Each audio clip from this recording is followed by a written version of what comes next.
today, that is, how should we learn English?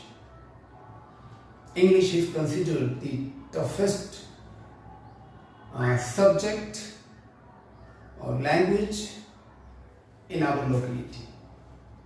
बताइए सही है नहीं? We understand English a very tough language. If somebody speaks English, you believe they are very educated, but it's not the fact.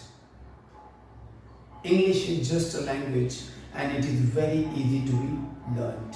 You can easily learn it with a small care, with a small practice, with a small concentration and with a small passion.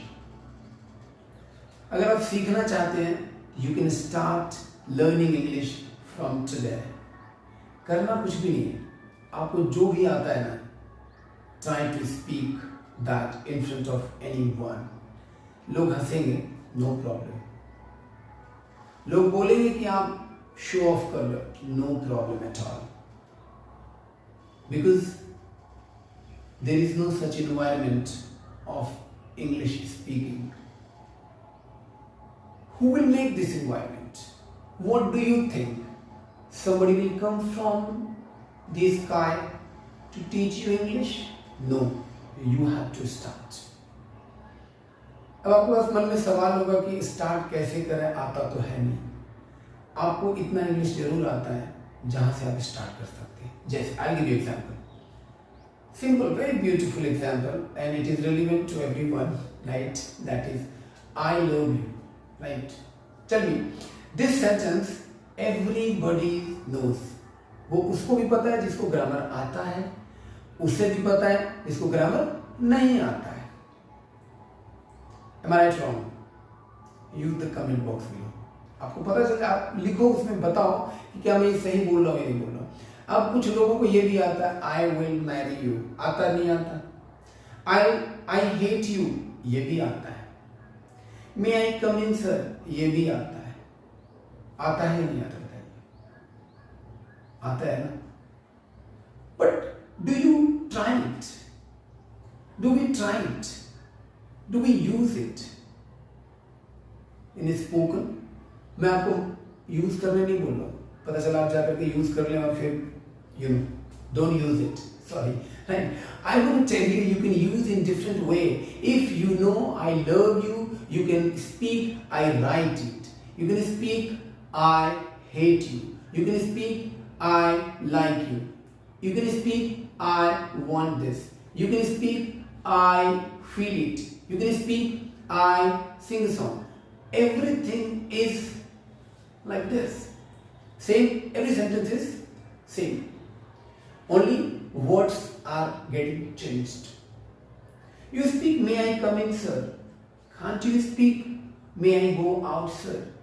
Can't you speak, may I use your pen? Can't you speak, may I use your notebook? Can't you speak, may I have a glass of water? Can't you speak, may I sit here? Can't you speak, may I go to kitchen? Can't you speak, may I go to college? Yes, you can. Only you need to use your slightly extra mind. थोड़ा सा दिमाग use कीजिए, you will start speaking. क्या अपने बच्चों को आप ये नहीं कह सकते, आप बोलो ना इधर आ जाओ, क्या आप इसके जगह पे इसको रिप्लेस करके ये नहीं कह सकते, come here? क्या अपने बच्चों से कुछ मांगते हो, क्या ये नहीं कह सकते, give me that? क्या आप घर में अपनी माँ से इस तरह से बात नहीं कर सकते हो, give me a glass of water? अब आप कह सकते हो ना, मांगते हो ना खाना, give me food, नहीं बोल सकते. I am telling you, याद कर लीजिए इस सेंटेंसेस को कुछ दिनों के लिए, and time will come, you will start speaking English. Only you need to practice what you have. जितना पता है वहां से शुरू करो. You know, I am a boy, ये बोल सकते हो. You know, you are a girl, ये बोल सकते हो. You know, he is my teacher, she is my brother, she is my sister, he is my brother, I am your friend. ये छोटे छोटे सेंटेंस बोलना शुरू करो. Okay, you will start speaking. You will start speaking. Good morning, how are you?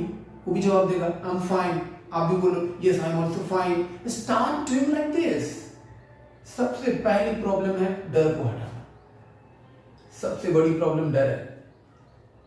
हमें लगता है लोग हम पे हंसेंगे, कोई किसी पे नहीं हंसता। अगर हंस भी देगा, can you stop your action, right.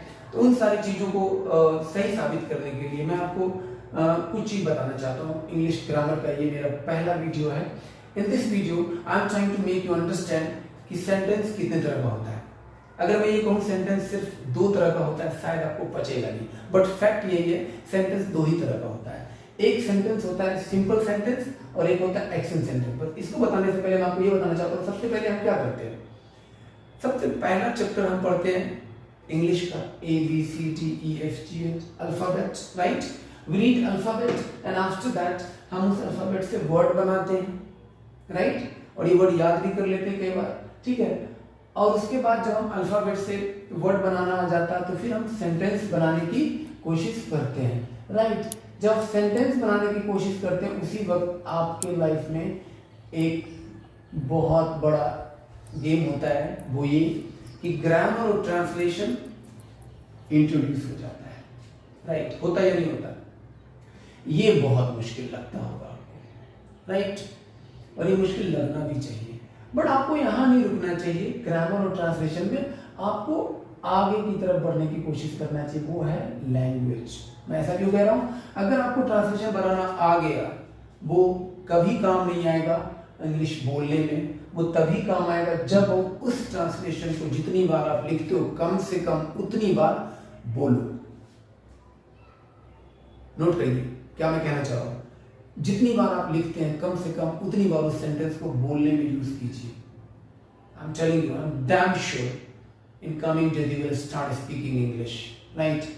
मैं क्या कर रहा हूं, अपने ग्रामर को, ट्रांसलेशन को सिर्फ यहां तक नहीं रोकना है, इसको लैंग्वेज तक लेके जाना है। You should not stop it, okay, at making the sentence, because in our area we learn translations, grammar, but we don't try to speak that translations in English, right? We are not able to speak it, right? Why?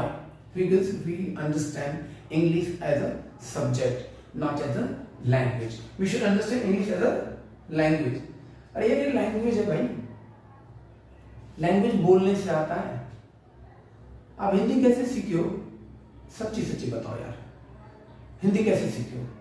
Hindi सीखने के लिए क्या आप किसी college गए थे, किसी school गए थे, किसी टीचर से हिंदी सीखना शुरू किया था बोलने के लिए? नहीं, आपने अपनी माँ को सुन करके अंग्रेजी हिंदी बोलना शुरू किया, अपने पड़ोसी को सीख करके हिंदी बोलना शुरू किया, अपने दोस्तों को सीख करके हिंदी बोलना शुरू किया है। कहीं पढ़ करके या फिर ग्रामर पढ़ के, ट्रांसलेशन पढ़ के आपने हिंदी बोलना शुरू नहीं किया है। तो फिर इंग्लिश में अलग से क्या, इंग्लिश और हिंदी सेम ही चीज है। Hindi is also language, English is also language, okay. As you read Hindi you have to read English also, right. There are no difference, okay, both of them are very same. हमने तरीका बदल लिया है अंग्रेजी सीखने का और हिंदी सीखने का तरीका बदल लिया है। तो एक बात मैं आपको बताना चाहता हूँ, आखिर हिंदी क्यों इजीली सीख जाते हैं? उसके पीछे बहुत बड़ी वजह ये है कि हमारे पास हिंदी बोलने वाला एनवायरनमेंट है, बट इंग्लिश बोलने वाला एनवायरनमेंट नहीं है। ये फैक्ट है। उसी चीज को मैं बदलना चाह रहा हूँ।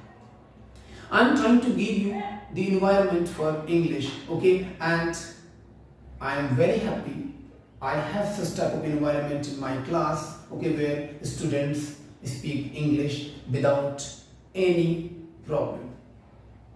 Environment teaches you this language. Anyways, I'll try to make you understand. Sentence दो तरह का होता है, simple sentence and action sentence.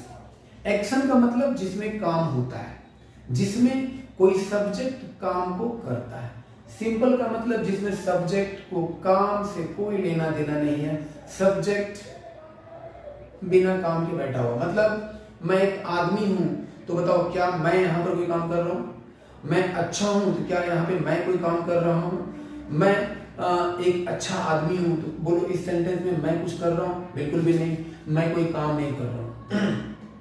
तो आपको सेंटेंस को समझना है कि सेंटेंस दो ही तरह का होता है, एक होता है सिंपल, एक होता है एक्शन। एक्शन में सब्जेक्ट काम को करेगा, सिंपल में सब्जेक्ट कोई काम नहीं करेगा। सब्जेक्ट सिर्फ अपनी स्टेटस बताएगा, सब्जेक्ट अपना पोजीशन बताएगा, सब्जेक्ट पोजीशन बताएगा, मतलब सब्जेक्ट के पास क्या है वो बताएगा, अधिकार बताएगा। तो हम सिंपल सेंटेंस को भी तीन तरह से बोल सकते हैं। एज यू नो, जिनको ग्रामर आता है, जिनको नहीं आता है, everybody knows present, past and future, तीन तरह का टाइम होता है अंग्रेजी में। कुछ बात अभी हम करते हैं, अभी के लिए करते हैं, कुछ बात अभी के पहले के लिए करते हैं, कुछ बात अभी के बाद के लिए करते हैं, राइट। मतलब आप ऐसे समझिए, टुडे,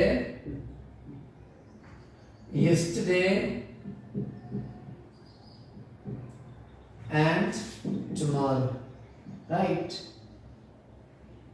अगर आज आप कुछ हैं तो आप बोलेंगे I am a doctor.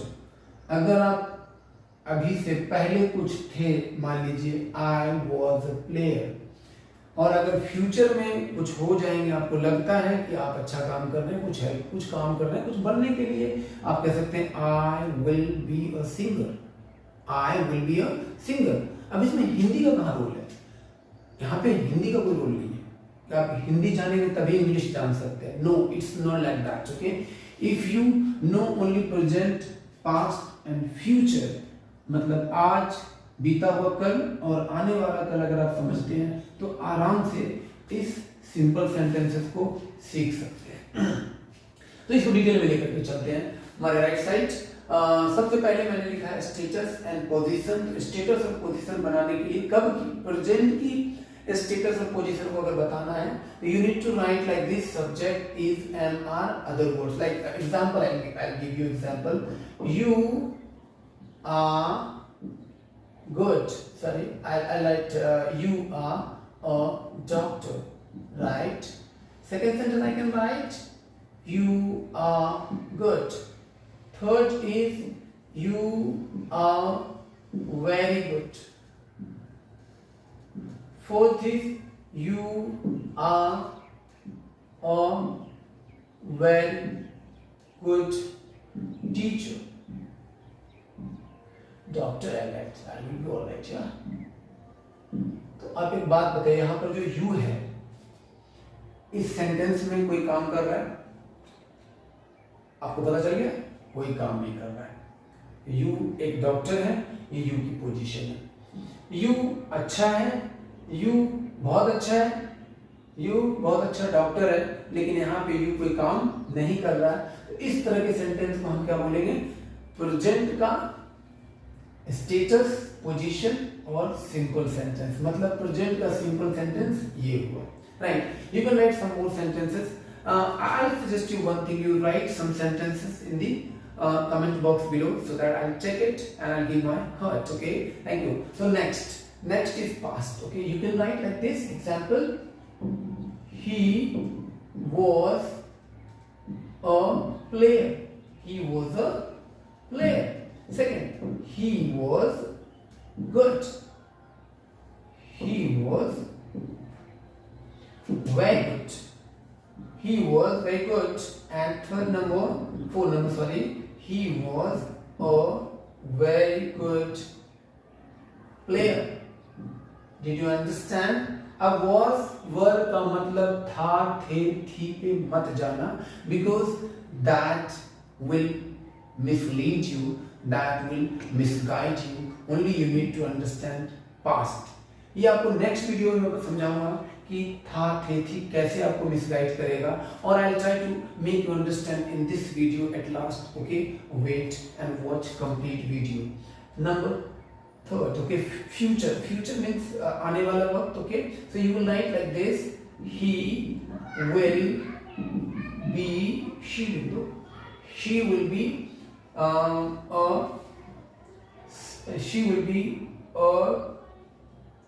singer. She will be a singer, right? What will you write next? Okay, she will be good. And third number, she will be a good singer. Or you can write this as well: she will be very good. All right. Next is, that's very important. This is these are saying, and these are trying to make you understand about status and position, status and position of present, status and position of past, status and position of future, okay, and next. So there is one thing I would love to tell you. Here we are using is, am, are for present, and here we are using was and were, and here we are using shall, will, be. That is very important to understand. We are using be. अच्छा be क्यों use कर रहे हैं? Because be जो है ना, be, be, 1 2 3 4 5 6 7 8 इस आठों के पिताजी, हाँ ये बी है, इन आठों के पिताजी हैं. Be is the father of this 8 children, right? So इसीलिए बी और is, am, are, was, were एक ही चीज है. There is no difference. इसीलिए इन सारे हेल्पिंग वर्ब्स को हम टू बी वर्ब बोलते हैं. क्या बोलते हैं? To be verb, to be verb बोलते हैं इन सारे टू बी वर्ब, राइट? इनको हम टू बी वर्ब्स बोलते हैं, राइट? इसीलिए हमने यहाँ पे बी लगाया. अब आपको इस मन में सवाल होगा, सर इसके लिए कोई इज, एम, आर, वाज, वर जैसा वर्ड नहीं है? नहीं है. फ्यूचर के लिए शैल, विल ही वर्ड है. तो इसी चक्कर में हमने इसको स्टेटस एंड पोजीशन बनाने के लिए वी यूज्ड बी हियर. अब बी ही क्यों लगाया? There is also logic. So I would love to go ahead. Okay, next. Now position. It is very very important thing to understand what is position. अभी मेरे पास जो जो चीज है सब मेरे पोजीशन में.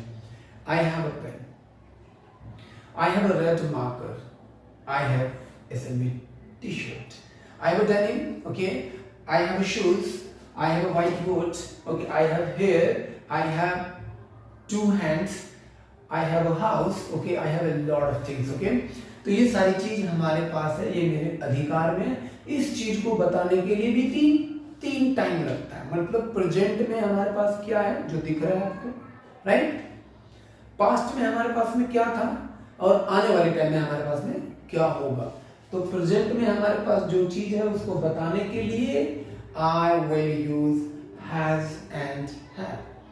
पास्ट में हमारे पास क्या है, क्या था उसको बताने के लिए I use had. And future में हमारे पास क्या होगा उसको बताने के लिए I use I means shall, will plus have. I give you example here. I have a pen. Here is has also, so you can use he has a pen, right? A boy has mind. You can use like this also, right? So one more thing I would love to tell you. एक छोटा सा twist है इसमें कि अगर आप इसका negative करते हैं तो you need to use do, does. What do you need to use? Do, does plus have. मतलब नेगेटिव नोट लगा दीजिए, no problem, note, right? So how will you write it? He doesn't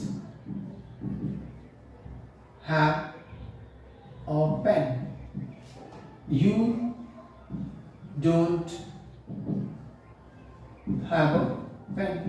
negative, interrogative, emphatic, okay, question tag, everywhere you will use do, does as helping verb. Don't use has, have as helping verb. It means I want to say you here, don't write I have not a pen, rather you write I don't have a pen. One more thing I would like to tell you, जो word have लेता है, right, use do with that, right, and the words which takes has, use does with that. And you know it very well, singular subjects will take has and plural subjects take have. I, we, you, they, he, sorry. I, we, you, they and plural subject have लेगा, whereas he, she, it, name and singular subject has लेगा. Important to understand this thing, right? So if you want to write any interrogative sentence, write like that. Don't you have money. And guys, understand one thing, जब आपके sentence में do does आएगा तो उसके बाद only have will be used. I think you understood. Okay, so if you don't understand, please write your comments in the comment box and let me know. I'll try to clarify in the next video as well. Okay, next subject had plus other words, right? So past में अगर आपके पास कुछ था, you had a car, आपके पास एक car था, अब नहीं है मान लीजिए, तो उस सेंस को बताने के लिए बोलेंगे you had a car, right? You had a car, right? She had a nice suit. She had a nice suit. S-U-I-T suit. She had a nice suit. Okay. So see, इसमें कोई tension नहीं है, सारे subject के साथ had he लगेगा. But one more thing that is very very important कि negative बनाने के लिए जैसे आपने उसमें डू डज का यूज किया, इसमें आपको डिड का यूज करना है. कैसे करना है? You didn't have money. You didn't have money. What did I write here for me? Did. Right. Didn't have money. आपने देखा यहाँ पर भी have का यूज हुआ. मतलब ये हुआ कि चाहे do लगे, does लगे या did लगे, आपको क्या यूज करना है? Have. Clear है? ये भी same. Negative, interrogative and emphatic and one more question tag. सबके साथ did लगेगा past के पोजीशन के लिए. पास्ट में आपके पास कुछ चीज था, उसको बताने के लिए बोलेंगे I had a big building. Negative, I didn't have a big building. हाँ, हैड नहीं, I didn't have big building. Question, did I have a big building? Did I not have a big building? Why did you have a pen? Something like that you can use in future. Okay, future में future के position को बताने के लिए I write you will have a child. Oh nice, you will have a child. Okay, try to understand. Okay, next, she will have an AC. She will have an AC, right? अब देखो यहाँ पर you can write I shall have a good classroom. I shall have a good classroom. One more thing I would love to tell you, right? You can write will everywhere actually, right? It's not necessary to use shall with I. You can use will as well, right? And even you can write like this: I'll have a fan. I'll have a fan. तो अब मैं ये सोच रहा हूँ कि आगे मुझे ये सारी चीज हमारे पास में होगा. I hope I could make you understand about this beautiful concept. Okay. About simple sentences. Okay, if you understand about simple sentences, okay, next time I'll try to go to action sentences.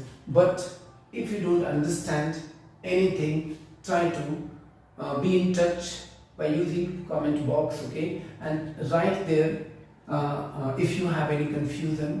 Okay, I'll try to make it solve your confusion. Okay, very soon. Okay. And so today what did you learn? Small recap, simple sentence. Okay, जिस sentence में कोई काम नहीं होगा, and आपको मैंने बताया वो 3 तरह से लिखा जाएगा, प्रेजेंट, पास्ट एंड फ्यूचर, और उसको 2 पार्ट में बांट के बताया कि अगर आप स्टेटस में पोजीशन को बताते हैं तो these are the types. Okay, अगर आप पोजीशन मतलब आपके पास कुछ है, अधिकार के बारे में बात करते हैं, तो you will have to use this 3 beautiful concepts. Okay, as you know this is the first video of grammar on this beautiful channel, so I need your support, full support on my channel. If you want some other topic to be covered, please let me know in the comment box below, and like this video and share this video to your friends, family members and all the contacts right now, because this is very interesting video. Thank you for your time. Bye bye. Take care.